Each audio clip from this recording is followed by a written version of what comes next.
ओम नारायण नारायण नारायण नारायण। सब मित्र को राम राम, सबका स्वागत है। दोस्तों कैसे हैं आप सब। दोस्तों सबसे पहले तो वीडियो को लाइक और शेयर कर दीजिए, और जो नए मित्र वीडियो देख रहे हैं प्लीज चैनल को सब्सक्राइब अवश्य करना और बेल आइकन को दबाना बिल्कुल भी मत भूलना, ताकि जब भी मैं कोई नया रिव्यू अपलोड करूं, चाहे वो किसी फिल्म का हो या सीरीज का हो, तुरंत आपको उसका नोटिफिकेशन मिल जाए। देखिए 18 अक्टूबर को नेटफ्लिक्स पर नई वेब सीरीज रिलीज हुई है काला पानी, जिसका अभी हम रिव्यू करने जा रहे हैं। सीरीज में लगभग 50 से 60 मिनट के 7 एपिसोड्स है, और सीरीज में मुख्य भूमिका में है आशुतोष गोवारिकर, अमेय वाघ, राधिका मेहरोत्रा, सुकांत गोयल, राजेश कट्टर, चिन्मय मांडलेकर आदि आदि। टीवीएफ की टीम के द्वारा इस सीरीज को बनाया गया है। अब देखिए ये बात तो हम सभी जानते हैं कि टीवीएफ का जो कंटेंट होता है, ज़्यादातर जो कंटेंट होता है वो काफ़ी रिलेटेबल होता है। और मैंने हमारे चैनल पर कई बार ये चर्चा की हुई है कि भाई इतना रिलेटेबल कंटेंट बनाने के बाद में भी टीवीएफ के जो मेकर्स हैं उन्हें किसी मेन स्ट्रीम ओटीटी प्लेटफॉर्म या फिर जो बड़े बड़े प्रोडक्शन हाउस हैं उनके द्वारा अवसर नहीं दिया जाता, चांस नहीं दिया जाता। ऐसी कई बार हमने चर्चा की हुई है बराबर। पर देखिए अभी काला पानी देखने के बाद में मुझे ऐसा लग रहा है कि टीवीएफ के जो मेकर्स हैं ना, वो अपने पर्सनल लेवल पर कंटेंट बनाए वही ज़्यादा अच्छा है, ऐसा मुझे लगने लगा है। क्योंकि वहाँ पर कम से कम उनकी जो यूनिकनेस है वो बनी रहती है। ये मैं इसलिए कह रहा हूँ क्योंकि काला पानी देखने के बाद में मुझे ऐसा लग रहा है कि किसी बड़े प्लेटफॉर्म के साथ में काम करने के कारण शायद उनके ढांचे में ढलकर चलना पड़ता होगा, या उनके प्रभाव में, दबाव में आकर शायद उसके अनुसार कहानी, कैरेक्टर्स लिखनी पड़ती होगी, या उस प्रकार से कहानी लिखनी पड़ती होगी। ऐसा मुझे कम से कम काला पानी देखकर तो लग रहा है, क्योंकि इसकी भी कहानी वही है जो इससे पहले हम 50 नहीं सैकड़ों बार देख चुके हैं। मतलब मुझे तो ये जब मैंने सीरीज देखना शुरू की ना, सच में ऐसा लगा कि भाई अब क्या करूं मैं। कितनी बार एक ही बात को ये लोग घिसते जा रहे हैं, एक ही बात को। भाई कुछ तो अलग या नया हो ना, जो टीवीएफ के कंटेंट में ज़्यादातर हमें देखने को मिलता है। पर यहाँ पर शायद नेटफ्लिक्स के साथ जुड़ने के कारण या पता नहीं क्या रीज़न था, पर वही बातें यहाँ पर जो मैंने इससे पहले कई बार हमने देखी हुई है वही इसमें भी था। क्या था इसमें? वही कि भाई कोई एक एविल कॉरपोरेट है और वो सरकार के साथ में मिल करके, कुछ भ्रष्ट पुलिस अधिकारियों के साथ में मिल करके एक किसी ट्राइबल एरिया में जा करके वो कोई अपना प्रोजेक्ट नया शुरू करने वाले हैं। उसके विरुद्ध कुछ पर्यावरणवादी आकर के खड़े हो जाते हैं, और फिर एविल कॉरपोरेट के उस प्रोजेक्ट के कारण कोई भयावह समस्या वहां पर खड़ी हो जाती है। अब ये बात हमने कितनी बार देखी हुई है, आप खुद सोच लीजिए कितनी बार। भाई देख देख कर सर पक गया है। मतलब वही ये लोग, मतलब देख लीजिए भेड़िया के रिव्यू में आपको याद होगा मैंने ये बात की हुई है कि भेड़िया जैसी फिल्म, जो एक क्रीचर फिल्म है, मॉन्स्टर फिल्म है, उसमें भी वही उस भेड़िया को उन्होंने एक सोशलिस्ट या कम्युनिस्ट बना दिया। वहाँ पर भी यही कहानी थी। एक एविल कॉरपोरेट है, वो सरकार के साथ में मिलकर के नॉर्थ ईस्ट के ट्राइबल एरिया में वो एक हाईवे का प्रोजेक्ट लेकर के जा रहे हैं, और उस कारण से वहाँ पर अभी नेचर एक्सप्लॉइट होने वाला है, पर्यावरण को खड़ा हो गया है, पर्यावरणवादी खड़े हो गए हैं, और फिर भेड़िया आ जाता है वहाँ पर एक डेवलपमेंट प्रोजेक्ट का विरोध करने के लिए। मतलब हर जगह पर यही कहानी। कुछ तो अलग सोच लो यार, वही ढांचा उठाकर बस लगा देना है, थोड़े बहुत इधर उधर से कैरेक्टर्स चेंज कर लो। यहाँ पर भी वही एक एटम नाम की कंपनी है, मिस्टर वानी जिसका ओनर है, एविल कॉरपोरेट, उसने अंडमान निकोबार आइलैंड्स पर एक नया प्रोजेक्ट शुरू किया है, जिस कारण से वहाँ पर एक भयानक महामारी फैल जाती है। इसके विरुद्ध जनता कैसे सर्वाइव कर रही है, प्रशासन क्या कर रहा है, ये अलग अलग पात्रों के माध्यम से सीरीज में उन्होंने दिखाया है। वही टिपिकल सी बात है जो इससे पहले कई बार हम देख चुके हैं। अब थोड़ा सा अलग अलग कैरेक्टर्स के बारे में हम बात करते हैं। सबसे पहले तो चिरंजीवी नाम का एक पात्र है जो एक ट्रैवल गाइड है। उसकी माँ और पिताजी पर भी अलग से फोकस है। माँ ओराकाज नाम की जनजाति वहाँ पर दिखाई है, जो उन आइलैंड्स पर हजारों वर्षों से है, ऐसा दिखाया है। तो चिरंजीवी की माँ ओराकाज की बहुत चिंता करती है, पर चिरंजीवी ओराकाज के विरुद्ध है, दुश्मन मानता है वो ओराकाज को अपना। सीरीज की शुरुआत में ही पहले एपिसोड में चिरंजीवी एक परिवार को अपने साथ में लेकर के जा रहा होता है, ट्रैवल गाइड है ना, तो सामने ही कुछ पर्यावरणवादी नारे लगा रहे होते हैं कि सेव ओराकाज, पर्यावरण की रक्षा के लिए नारे लगा रहे होते हैं। जैसे कि हम देखते हैं देश भर में, आपने कई बार देखा होगा, जहां पर भी कहीं ऐसा कोई डेवलपमेंट प्रोजेक्ट आता है, कोई इंफ्रास्ट्रक्चर डेवलपमेंट हो, कोई पावर प्लांट हो, कोई मेट्रो कार शेड का कहीं पर प्रोजेक्ट हो, तो वहां पर तुरंत ऐसे तथाकथित पर्यावरणवादी खड़े हो जाते हैं। फिर उनके पीछे कैसे कई सारे एनजीओज होते हैं, उन्हें कैसे फॉरेन से फंडिंग होती है उस डेवलपमेंट के प्रोजेक्ट को रुकवाने के लिए, वगैरह वगैरह। ये कई बार हमने देखा हुआ है, कई बार मैंने आपको उसके बारे में उदाहरण भी दिए हुए हैं। बहुत सारी होती है ऐसी देश विरोधी ताकतें जो नहीं चाहती कि भारत तेजी से आगे बढ़े, तो उसमें कुछ ना कुछ अड़ंगा डालने के लिए ऐसे कुछ तथाकथित पर्यावरणवादी या एनजीओज वगैरह सामने आकर के खड़े हो जाते हैं। फिर हम ये भी देखते हैं कि ऐसे पर्यावरण रक्षा के नारे लगाने वाले दशहरे पर 4-4 करोड़ की लैम्बोर्गिनी हरिकेन लेकर के वीडियोस भी अपलोड करते हैं अपने सोशल मीडिया हैंडल्स पर। सब देखते हैं हम ये नौटंकी। मतलब जो प्रोजेक्ट्स देश के लिए, देश के विकास के लिए, करोड़ों करोड़ों लोगों के लिए कितने ज़्यादा आवश्यक होते हैं, जिनसे सच में कितना ईंधन बचने वाला होता है, देश का कितना विकास होने वाला होता है, सच में पर्यावरण की जिससे एक दूरदृष्टि से हम देखें तो रक्षा होने वाली होती है, पर उनके विरुद्ध ऐसे तथाकथित पर्यावरणवादी खड़े हो जाते हैं। तो जो चिरंजीवी है वो उन पर्यावरणवादियों को देखकर गालियाँ देता है कि ये आगे दुश्मन के दोस्त, मतलब पर्यावरणवादी ओराकास को अपना दुश्मन मानता है। इन लोगों से कोई भी डेवलपमेंट देखी नहीं जाती।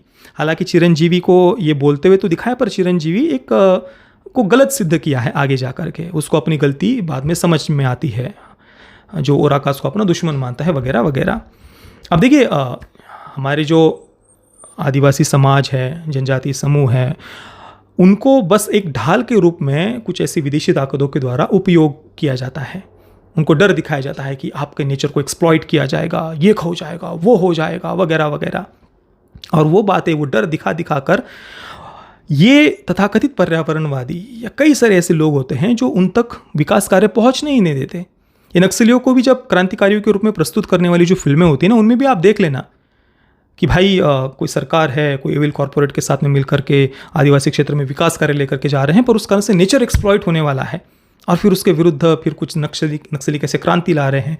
ये आपने कई बार ये देखा होगा। तो यहाँ मतलब शुरुआत जब इसकी मैंने की ना, सच में मेरा तो सर दर्द करने लग गया था कि भाई कितनी बार वही वही चीज़ें ये लोग घिसेंगे। कुछ तो अलग कभी बना लो यार, कुछ तो नॉर्मल चीज़ बना लो। चलो ठीक है, तो ये हो गया सीन। चिरंजीवी का कैरेक्टर मैंने आपको बता दिया। उसके अगले सीन में अमेय वाघ का कैरेक्टर, एक भ्रष्ट पुलिस अधिकारी दिखाया है। केतन शर्मा उसका नाम है। उसके भ्रष्टाचारों के कारण उसका ट्रांसफ़र हुआ है पोर्ट ब्लेयर में और वो वापस जाना चाहता है पोर्ट ब्लेयर से अपने राज्य में। और इस कारण से वो इस एविल कॉर्पोरेट मिस्टर वानी की चाटुकारिता में लगा हुआ है, चापलूसी में लगा हुआ है। और उसी सीन में फिर ये भ्रष्ट पुलिस अधिकारी केतन शर्मा मिस्टर वानी से कहता है कि ये pipeline project, 3 pharma research centre, 10 hotels, 12,000 लोगों को जॉब, ये सब कुछ करके आपको क्या मिल गया? देखो देखो ये कैसे पर्यावरणवादी आपके विरोध में आकर के खड़े हो गए हैं। तो एक पता चल जाता है कि सीरीज आगे जाकर के कहाँ जाने वाली है। इसके बाद में आशुतोष गोवारिकर का जिब्रान कादरी नाम का एक पात्र है, जिन्हें गवर्नर दिखाया है, जो पहले सेना में थे और ओराकाज ने एक बार उनकी जान बचाई थी। इस कारण से जिब्रान कादरी अभी भी अपने आप को ओराकाज का ऋणी मानते हैं और हृदय से उन्हें ओराकाज की चिंता करते हुए दिखाया है।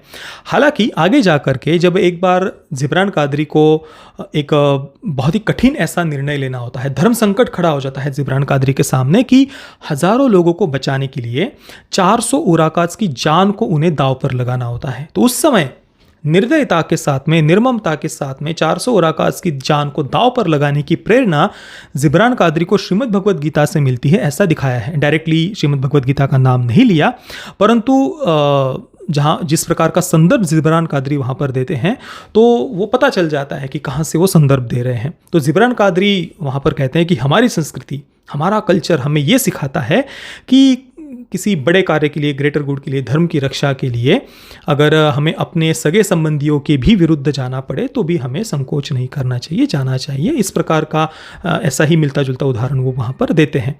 तो 400 ओराकाज के विरुद्ध उनकी जान को दांव पर लगाने के लिए जब सेना को भेजना होता है ना, ओराकाज को छल से पकड़ने के लिए, तो उसकी प्रेरणा उन्हें श्रीमद् भगवद गीता से मिली है, ऐसा दिखाया है। इसके बाद में ऋतु गागरा नाम का एक कैरेक्टर है, जिन्हें समाज के पिछड़े वर्ग से दिखाया है, दलित समाज से दिखाया है और समाज के उच्च वर्ग के हिंदुओं के अत्याचार से पीड़ित इस परिवार को दिखाया है।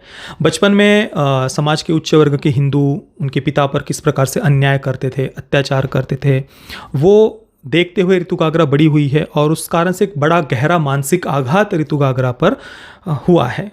अभी भी वो उस मानसिक आघात से जूझ रही है अपने आप की ही साथ में। तो ये जो ऋतु गागरा है उसे सबसे प्रमुखतः इस पूरे महामारी के बारे में रिसर्च करते हुए दिखाया है। उसके कारण ही सबसे पहले इसके बारे में पता भी चलता है और इसका जो क्योर है, इलाज है, उसे ढूंढने में भी ऋतु गागरा ही सबसे आगे होती है। और पूरी सीरीज में केवल मात्र 3-4 ऐसे लोग हैं जिन्हें सच में ओराकाज की चिंता करते हुए दिखाया है, जिनमें से एक ऋतु आगरा है जिन्हें समाज के पिछड़े वर्ग से दिखाया है। उसके बाद में चिरंजीवी की माँ और जिब्रान कादरी। हालांकि जिब्रान कादरी जो पहले ओराकाज की सच में चिंता कर रहे होते हैं, गवर्नर, उन्हें भी बाद में निर्दयता से ओराकाज के विरुद्ध जाने की प्रेरणा श्रीमद् भगवद गीता से मिलती है। शायद ऐसा वो दिखाना चाहते होंगे। कुल मिलाकर धर्म संकट उनके सामने खड़ा है।